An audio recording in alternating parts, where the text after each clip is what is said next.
Olá pessoal, Janaína Queradia, da Inloco, transmitindo informações, compartilhando experiências. Hoje nós estamos aqui com mais uma edição muito especial da Dr. Inloco e a participação do Dr. Iso Fischer, episódio número 5, que nós vamos dividir em 3 partes, como vocês já estão acostumados. Dr. Iso, muito bem-vindo à Inloco. Muito obrigado pelo convite, né? Estou aqui à disposição. Gente, é muito legal, vocês vão entender o que significa Dr. Iso aqui, com uma temática tão interessante. Medicina criativa e a música curativa. Mas antes de nós começarmos a falar a respeito, doutor, eles estão curiosos em saber quem é o Dr. Iso Fischer. Eu gostaria que o senhor trouxesse para nós um pouquinho da tua formação e dessa paixão também pela música.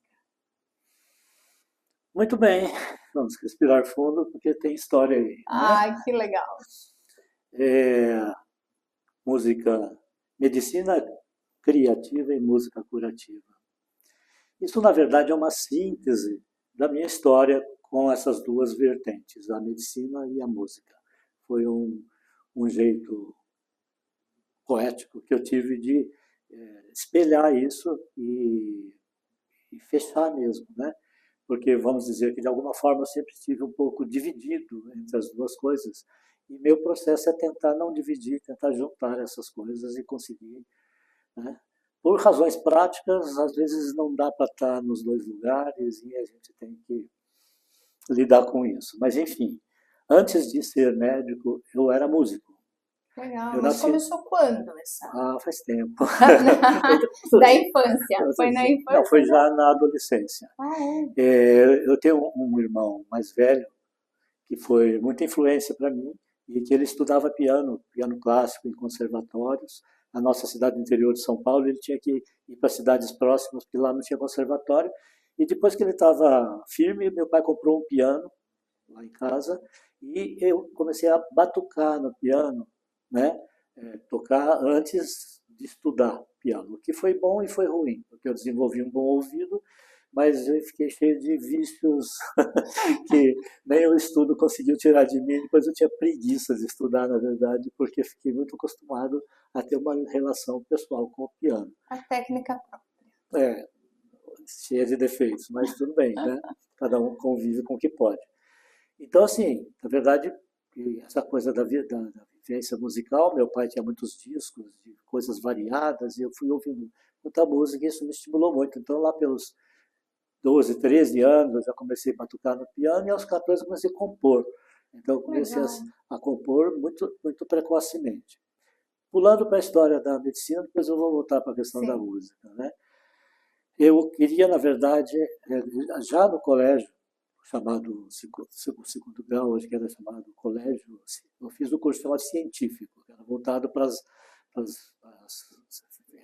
biológicas, né? E, na verdade, eu gostava muito das humanas, eu já era muito ligado nessa coisa. Então, filmes de fundo psicológico, livros que tinham a ver com isso, sempre me atraíram muito.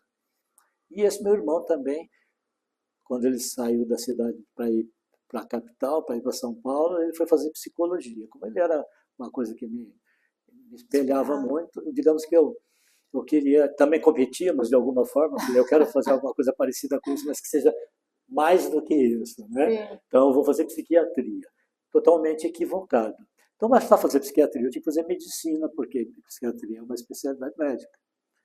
Eu, tá bom, então vamos fazer medicina. Então ralei, fiz cursinho, 2 anos de cursinho para poder entrar na medicina da USP, enfim. Durante a faculdade, eu também estava bastante dividido. Eu digo que metade do meu curso foi no centro acadêmico, fazendo música, participando de shows, participando de peças de teatro, fiz música para peças de teatro, compus muito esses anos todos. Seria uma forma de resistência que eu tinha na questão de ser médico, não ser médico. E, na verdade, eu comecei a ficar um pouco... Primeiro, assim, centro acadêmico te deixa mais politizado, né? Enxergando mais as coisas que você, quando entra na faculdade de medicina, está muito cheio de ilusões, então você vai entendendo que é um pouco diferente. Comecei a perceber que a medicina tinha todo um viés mercantilista, que é uma coisa que não me agradava, e comecei a ficar um pouco decepcionado com os recursos tão cartesianos, essa visão tão fechada que eu vejo a medicina. E durante o curso, paralelamente, além da minha inserção aí no centro acadêmico, fazendo as coisas musicais, eu descobri medicina chinesa, medicina oriental, alimentação macrobiótica, Douyin, que é a automassagem, enfim, esse lado de uma medicina mais natural, e comecei a ficar encantado com isso, né? E ao mesmo tempo pensando, puxa, como que eu vou me virar com esse curso de medicina e juntar uma coisa com outra, né? E aí, então eu pensei, o que é mais natural dentro da medicina que eu tenho aqui? Então, porque eu comecei a ver que essa psiquiatria não era o que eu queria. Talvez eu quisesse mesmo a psicologia. Sim. Eu não queria ficar sendo médico, enchendo as pessoas de medicamentos, de psicoativos. Não que eles não sirvam para nada, eles têm sua aplicação, mas não era isso que eu queria. A minha questão era a questão do envolvimento com o paciente, dessa ajuda pessoal, né? Mas onde eu podia ser mais natureba, como se dizia, se diz até hoje? Na área da obstetrícia, porque eu pensava assim, ainda se nasce como antigamente, com, sem e apesar dos médicos. Eu digo assim, porque às vezes o médico pode atrapalhar. Existem várias situações dentro do processo de parto que o profissional médico pode atrapalhar. Não vou entrar em detalhes sobre isso, mas isso é real. E eu resolvi, então, ser parteiro, né? E fui por esse caminho. Tanto que tenho 3 filhas que nasceram em casa. Olha, né? que legal. Eu desenvolvi, então, eu comecei a estudar, na época, e ainda é famoso hoje, um livro de Frederic Leboyer, que se chamava Nascer Sorrindo, que os nascimentos não precisavam ser como são, com tanta luz, com tanta coisa abrupta, diria minha tia, né?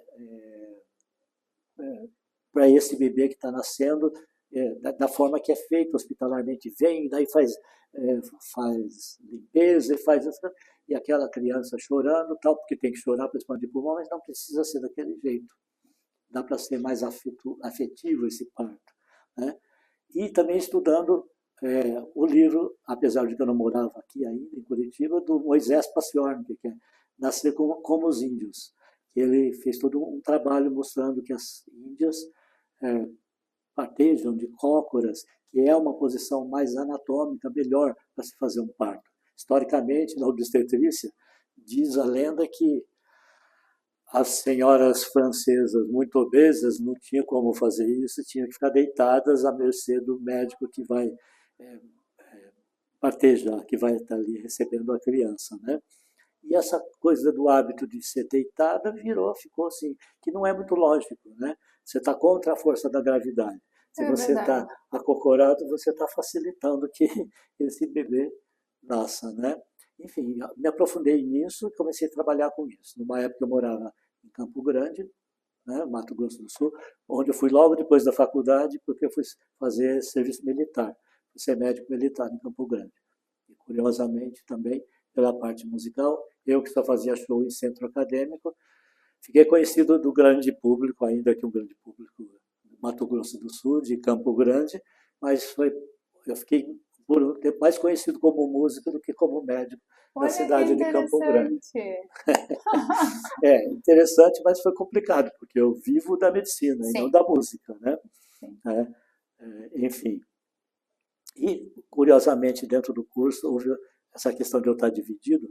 Mas eu tive um colega meu, que os pais eram da área da saúde, e modernos, progressistas, gente de cabeça muito avançada, que ficava falando para mim, não pare de fazer o curso, faça pelo menos até o 3º ano, para você sentir, porque a universidade, de uma maneira geral, está falha, se você for fazer música, você também vai criticar o curso. Então, tentando fazer minha cabeça para eu não desistir. E a mãe desse meu amigo me pagou um curso de musicoterapia, que é uma coisa que estava aparecendo aqui no Brasil na ocasião. Rolando Benesson é um, é um médico argentino que veio para o Brasil dar um pequeno curso de 3, 4 dias no MASP, né, sobre musicoterapia. E a mãe desse meu amigo me pagou esse curso mesmo para me estimular, para trazer alguma coisa de música para medicina, para ver se eu não desistia de fazer o curso de medicina. E eu fiz o tal de curso de musicoterapia, que depois eu posso falar um pouquinho sobre isso. Mas, na verdade, eu fiquei nessa divisão de alguma forma o tempo todo e depois também, enfim. Mas fiz o meu curso inteiro, consegui terminar. Às vezes é mais fácil entrar do que sair da faculdade, né? Mas, enfim. E aí eu fui procurando um caminho dentro da medicina mais próximo do natural, além da questão dos partos naturais, né? De ser um parteiro naturalista. Um pouquinho antes de eu me mudar para Curitiba, ainda em Campo Grande, a minha próxima experiência seria um parto na água, porque tinha uma paciente que queria fazer isso, né? E eu me dispus, mas só que eu vim embora, eu não pude acompanhar esse processo e nem experimentar. Então, eu trabalhava um pouco com isso e com o que eu tinha de fitoterapia, algumas coisas que eu ia estudando paralelamente.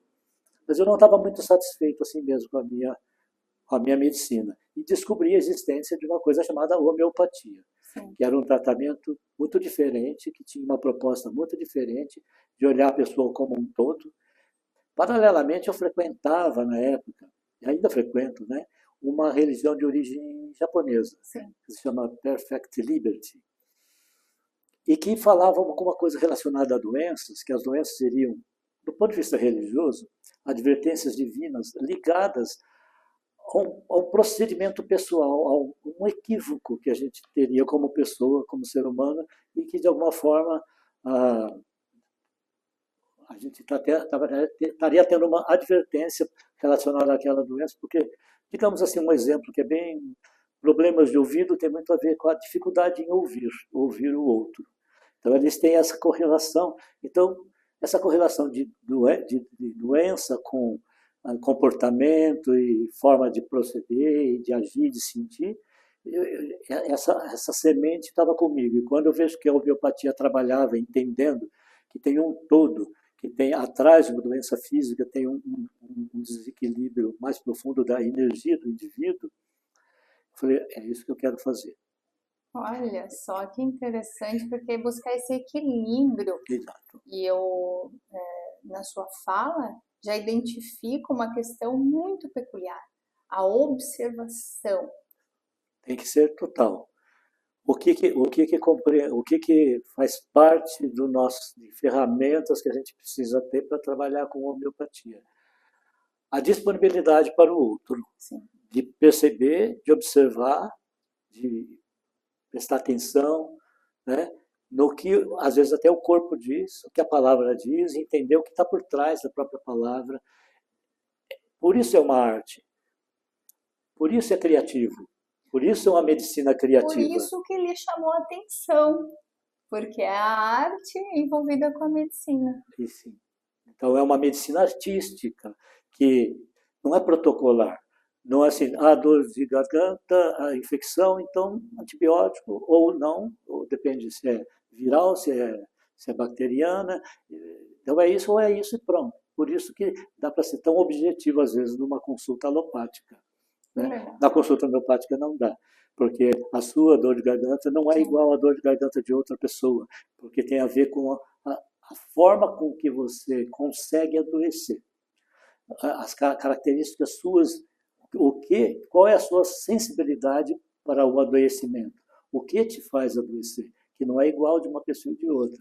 E para chegar num remédio homeopático de tratamento, eu preciso entender isso, o que está por trás da sua suscetibilidade. Né? É isso que eu vou tratar. Por isso, para mim, ficou sendo como uma medicina mais criativa e mais trabalhosa, porque exige muito mais. Você tem que estar inteiro ali. Nem sempre a gente consegue, inclusive, porque a nossa vida é cheia de acontecimentos. Né? Mas ali, diante do paciente, você tem que estar observando, percebendo e auscultando muito profundamente. Então, essa é a medicina criativa. Extremamente interligada e toda a sua fala me faz lembrar de melodias, mas isso eu vou deixar para o senhor ir conduzindo aí a fala. Enfim, com melodias e harmonias, e a palavra harmonia, que é conseguir harmonizar, conseguir fazer funcionar junto, Isso. né? Achar né? Então, assim, e a música, né? Como é que fica essa história, né? Quer dizer, lá atrás eu fiquei brigando, né? E depois, né? Daí eu cheguei em Campo Grande, participo de um festival, esse mesmo meu irmão, que entrou além de fazer psicologia, ele foi fazer teatro e música, então temos muito em comum, né? Vai a Campo Grande, defende uma música minha num festival, e é uma música muito diferente do que se ouvia ali no dia a dia de Campo Grande, que é um lugar que tem muita influência paraguaia, por proximidade e tal. E ali eu participei desse festival, fui muito bem classificado, não cheguei no finalmente, porque era um festival do Estado, teve várias questões lá, enfim, mas fiquei conhecido. E passei a desenvolver, ao mesmo tempo, o trabalho musical enquanto estive ali. Paralelamente, nesses anos, eu cheguei a voltar, a ficar um semestre em São Paulo, fazendo curso de saúde pública, me tornei sanitarista, né? Enfim, é mais um recurso aí para trabalho e para entendimento, quer dizer, sanitarista, digamos que é mais uma especialidade médica que não dá muito dinheiro, que você vai trabalhar no serviço público necessariamente, sim, se você é sanitarista, né? Não, existem algumas outras possibilidades, mas em geral sim, né? Isso me favoreceu na minha vinda para cá, porque quando eu pensei em fazer para cá, para Curitiba, né? Quando eu pensei em eu quero conhecer a homeopatia, havia um curso em São Paulo e um curso em Curitiba. Era o curso da atual Escola de Homeopatia de Curitiba, que era dirigido, era uma fundação na época, e era coordenado, dirigido e criado pelo professor Javier Salvador Gamarra, né? Que foi professor de quase todo mundo que é homeopata em Curitiba hoje, né? E eu comecei a vir uma vez por mês para fazer o curso, e era muito complicado. Tinha 2 ônibus, vinha um de Cuiabá, que passava por Campo Grande até Londrina, de manhã tinha que fazer uma baldeação para chegar aqui atrasado para o curso, que era sábado e domingo, né? E segunda-feira tinha que estar lá trabalhando, né? Então, assim, no meio daquele ano, uma das minhas vindas, eu trouxe família. Eu já estava com 3 filhas, né? Eu vim com família para olhar em Curitiba e ver se topavam, e a gente resolveu mudar para cá. Porque ia ficar mais fácil, né, de estar fazendo o curso de homeopatia aqui, né? Mais um gancho, né? Como as coisas não dá para dissociar, os anos em que eu morei em Campo Grande, eu desenvolvi lá um trabalho.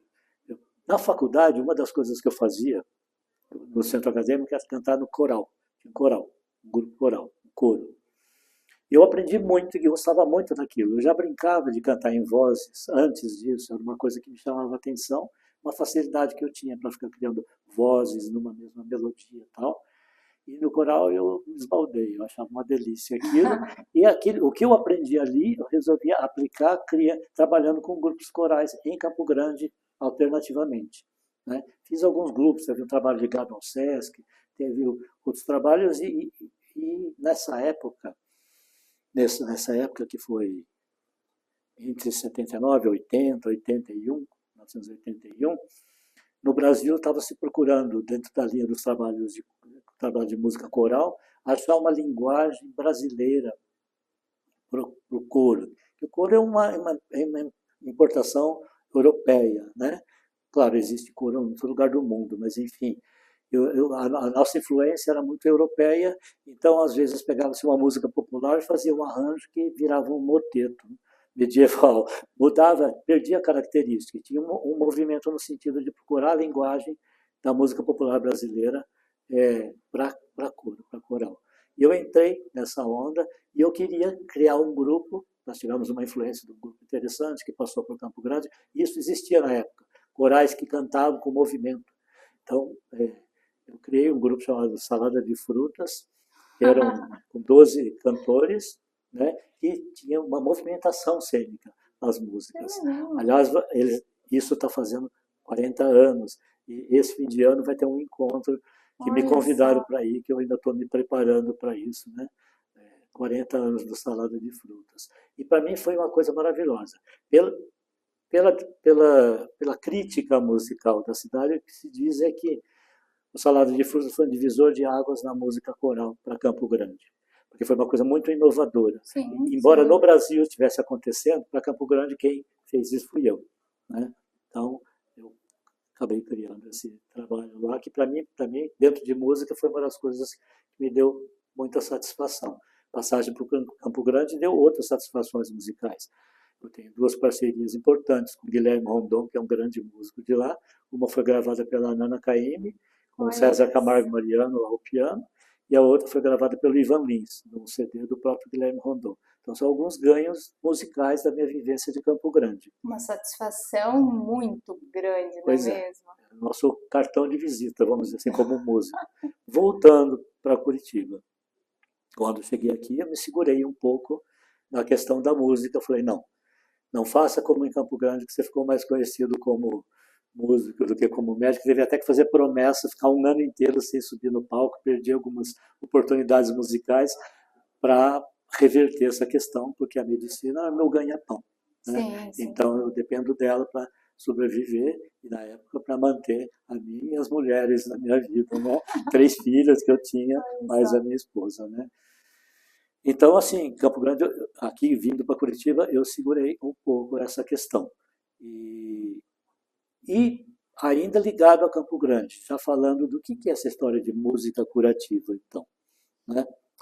Um golezinho d'água. Claro, sem dúvida. Olha só, muito inovador o que nós estamos acompanhando com o Dr. Iso Fischer aqui e, ao mesmo tempo, muita inspiração nesse episódio de hoje. Pode continuar. Por falar em inspiração... Inspirando. Muito bom. Inspirar e expirar.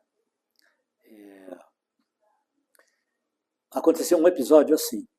Eu fiz muitos shows lá em Campo Grande, tinha um grupo mais ou menos fixo, de 3 pessoas, que a gente tinha que fazer convidados, fizemos muitos shows. Uma ocasião, eu andando pela rua, uma jovem, uma mocinha, me interpelou e para me dizer o seguinte: quero te contar uma coisa.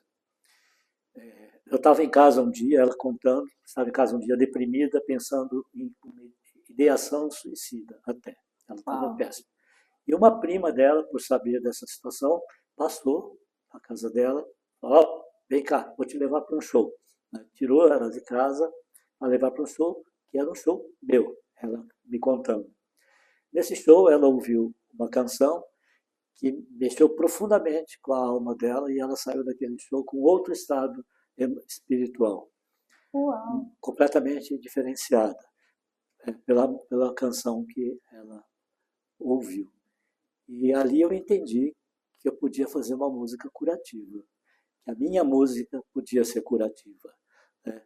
A partir da minha intenção de que essa música fosse curativa. Essa música, no caso, como nada é coincidência, quando eu compus essa canção que se chama Hoje, e ela fala de não nos apegarmos ao que passou e nem ficar tão preocupado com o futuro, mas viver o que acontece hoje, eu fiz uma oração desejando que essa música tocasse o coração das pessoas. E teve muitas histórias relacionadas com isso, e essa, para mim, é a história mais expressiva contando sobre isso, né?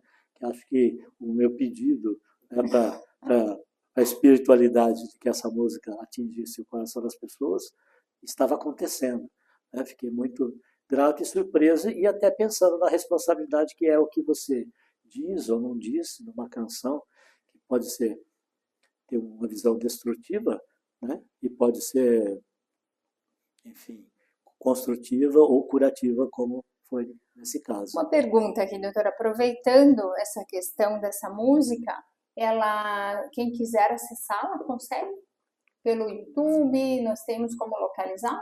Tem. Essa música se chama Hoje, ela está num CD chamado Valsa da Vida, um CD autoral meu, que está no Spotify e em outras, está no Deezer e tem até outras plataformas que está, até no YouTube. Chama-se Valsa da Vida, está dentro desse CD, ela foi gravada, esse CD foi gravado ao vivo, ela tá lá, na sequência das músicas. E tem outras também curativas nesse disco, né? É um CD interessante, daqui a pouco eu falo disso. Porque com essa história toda, eu continuei desenvolvendo, anos depois, eu voltei a vivenciar a questão da música na prática aqui. Depois que eu tinha feito meu curso de homeopatia, já estava atendendo como homeopata, paralelamente juntando também os pedaços do quebra-cabeças. Enquanto eu fazia meu curso de homeopatia, eu vim para cá e não tinha consultório, né? Eu tinha um emprego de 8 horas. Porque como eu era sanitarista e ginecologista, eles me queriam para trabalhar com treinamentos para profissionais de saúde, para médico, enfermeiro, assistente social, psicólogo, no caso que trabalhasse com atendimento à mulher. Existia um programa na época do Ministério da Saúde, Programa de Atenção Integral à Saúde da Mulher, que assim que eu vim para cá, eu comecei a trabalhar dentro do setor, que permitiu fazer eu e outros colegas fazermos um treinamento dentro desse programa, que era um treinamento de 40 horas, uma semana inteira, para ser multiplicado aqui no Paraná. Então, para trabalhar como multiplicador do programa do PAISME, como a gente chamava. E dentro desse trabalho, eu comecei a desenvolver também um trabalho de práticas educativas. Olha. Eu coordenava esse trabalho e fui desenvolvendo uma coisa que eu chamei de oficina de vivências, que também estava ligado ainda com aulas de teatro que eu tive lá atrás com meu irmão, que foi para o teatro, isso ainda quando morávamos juntos, que eu fazia o curso de medicina. Esse meu irmão foi o primeiro tecladista da banda Secos e Molhados. Olha que legal! Os Secos e Molhados ensaiava na nossa casa. Né? Que privilégio! Eu digo hoje assim, eu tive o privilégio de ouvir o Ney Matogrosso cantando uma canção que chama-se Fala, que é lá do Secos e Molhados, e falar, canta de novo, e ele cantar de novo para mim. Claro, o Ney Matogrosso não era o Ney Matogrosso ainda, né? Era o início dos Secos e Molhados, mas eu falo isso brincando, mas foi uma vivência, e na ocasião também esse meu irmão participava de uma peça que foi criada, a versão brasileira de Jesus Cristo Superstar. Então, esse meu irmão estava no teatro, na música, e esse povo ia todo na minha casa, e eu estudando para a faculdade de medicina. Né? Foi assim uma experiência interessante. Um gosto musical sempre presente. E eu perto da música sempre. Né? Então, assim, coisas que eu fui aprendendo, eu fui juntando. O coral com a parte de teatro, então eu usei isso também meus trabalhos de coral, porque existia um entendimento assim que eu aprendi com esse meu irmão. Se você quer, na sua arte, você precisa ser espontâneo. Para ser espontâneo, você precisa recuperar a sua criança interior, porque a criança é espontânea. Né? Então, esses trabalhos ligados à técnica assim atrás tinham a ver com isso. Esse material eu comecei a utilizar para trabalhar com profissionais de saúde em cima de temas ligados à saúde, fazendo uma oficina de vivências com algumas técnicas, usando massinha, usando exercícios corporais e outras coisas desse tipo. E foi um trabalho que eu fui desenvolvendo e acabou desembocando no trabalho que é o seguinte, eu fui convidado por muito tempo para ir trabalhar, porque pela questão... Eu trabalhava na epidemiologia, na época, na Secretaria de Saúde, nas comunicações sobre doenças sexualmente transmissíveis, ligado à AIDS também. Por causa disso, juntando uma coisa com outra, eu acabei, que eu lidava também com sexualidade, né? São várias facetas aí, né? Então, eu comecei a fazer palestras relacionadas à sexualidade e AIDS para profissionais de saúde também. E acabaram me chamando para ir trabalhar no ambulatório de infectologia. Olha. Atender portadores de HIV. Né? Onde eu Mais um desafio. Mas um desafio que eu demorei para aceitar, né?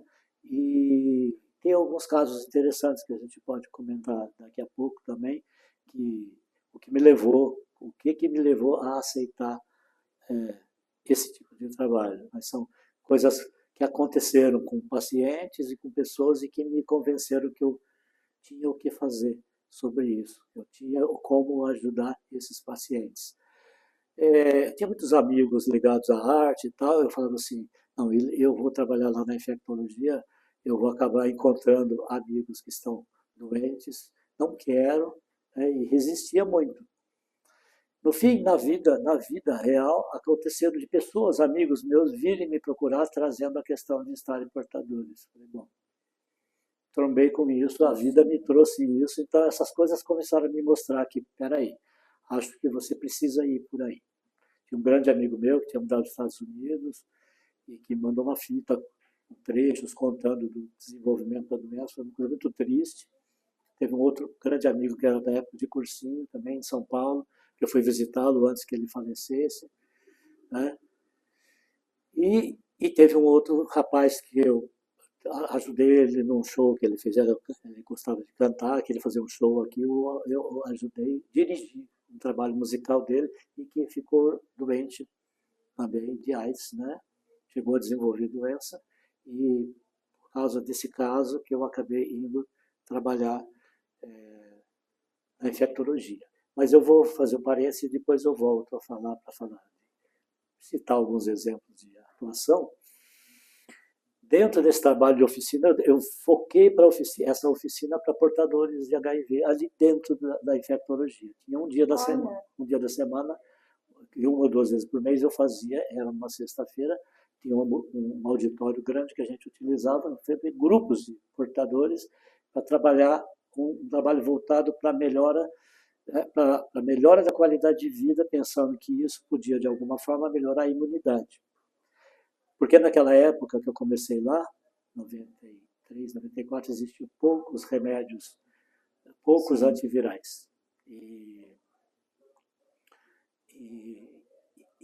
em tese, um portador não deveria nem se estressar, nem se deprimir, porque isso poderia piorar a sua situação imunológica. Agora, como não se estressar ou não se deprimir, sendo portador de uma doença estigmatizante, que as pessoas, em vez de perguntar quando descobrem que a pessoa tem HIV, ainda hoje, em vez de perguntar e como você está, como está lidando, perguntam como você adquiriu. Exatamente. Né? Muito preconceito. Com muito preconceito mesmo. Né? Além disso, era uma doença mortal que não tinha cura. Né? Então, como não se estressar? Então, assim, essa proposta de oficina era para, pelo menos naquele dia, a pessoa sair dali bem. Sair bem. E fui usando esses recursos que eu fui aprendendo por aí, né, no teatro, na música.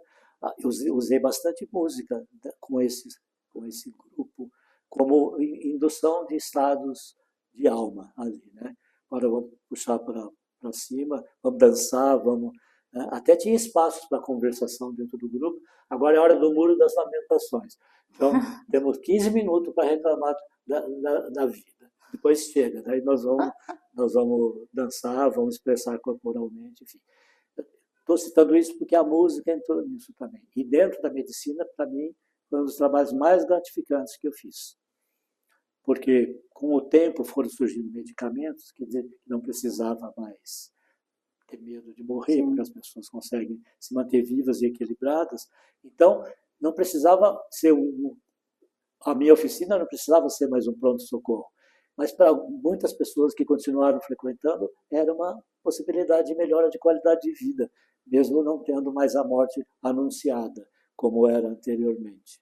Porque a minha ideia é, se você tem a morte anunciada, você tem mais chances do que as outras pessoas de lutar, de viver cada dia como se fosse o último. Não desesperadamente, mas aproveitando a vida. Né? Depois que passou a ser mais possível sobreviver, né? Não tinha mais essa questão da morte tão premente. Então, digamos assim, essas pessoas que antes tinham um diferencial para poder investir na vida, passaram a ser como todas as outras que acham como todos nós que achamos que não vamos morrer, certo? Então não precisamos, podemos desperdiçar o nosso dia, né, sem aproveitar. Não pensamos nessas situações. Nessas possibilidades, né? Não temos uma morte anunciada. Né? Então, enfim. E, então, essa história aí acho que fecha um pouco a questão da música curativa.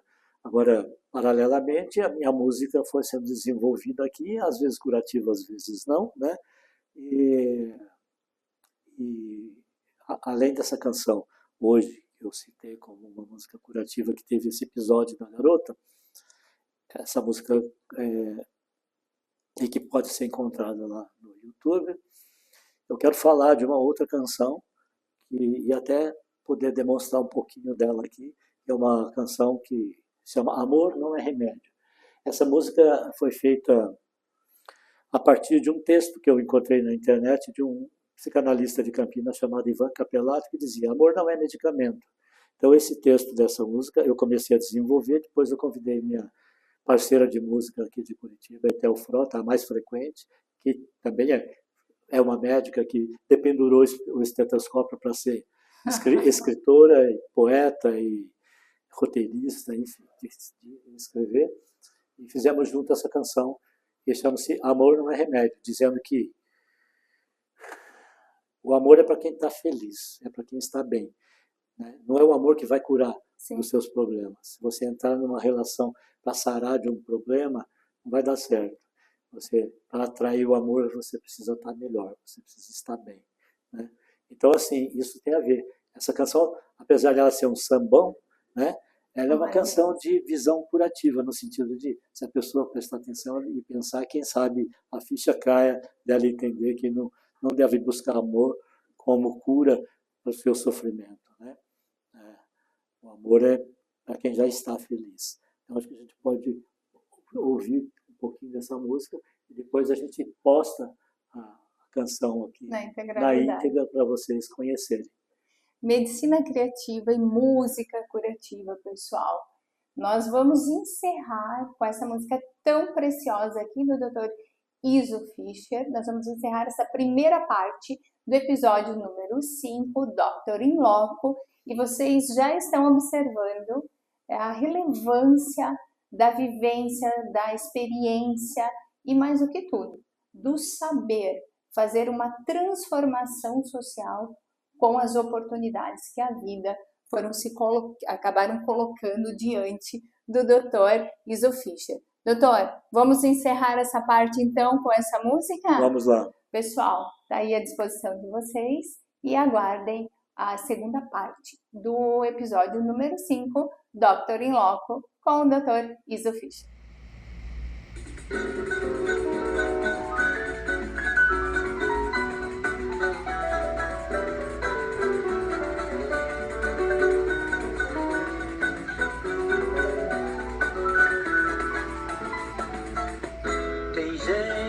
Passa uma vida correndo atrás do amor ideal, aquele que lambe a ferida, que lhe dá guarida e protege de todo o mal. Porém essa gente não pensa que toda essa crença é no fundo uma ilusão. O amor não dissolve a doença, ele é só recompensa de um feliz coração. O amor não desfaz essa doença, ele é só recompensa de um feliz coração. Eu posso falar de cadeira porque levei minha vida inteira sem ver. Do amor não se encontra empacotado no supermercado ou cercado à mesa de um bar a me esperar. Queria um amor que curasse essa minha carência, algum que ocupasse o vazio da minha existência. Mas vi que o amor não é remédio, ele foge da dor e o tédio vai cantar em outro lugar. Eu vi que o amor não é remédio, ele foge da dor e do tédio vai cantar em outro lugar. Não adianta chorar. Então dos antigos quebrantos, rancores, mazelas de vez, quero me livrar, tratar de alegria e deixar a luz do sol entrar. O amor não é mero consolo, remendo, muleta, tampão, cicatriz. O amor é cereja do bolo e amar é assunto pra gente feliz. Eu posso falar de cadeira porque levei minha vida inteira sem ver que o amor não se encontra empacotado no supermercado, no sentado à mesa de um bar a esperar. Queria um amor que curasse essa minha carência, algum que ocupasse o vazio da minha existência. Mas vi que o amor não é remédio, ele foge da dor e do tédio vai cantar no outro lugar. Eu vi que o amor não é remédio, ele foge da dor e do tédio vai cantar no outro lugar. Não adianta chorar. Então os antigos quebrantos, rancores, mazelas, quero me lembrar. Tratar de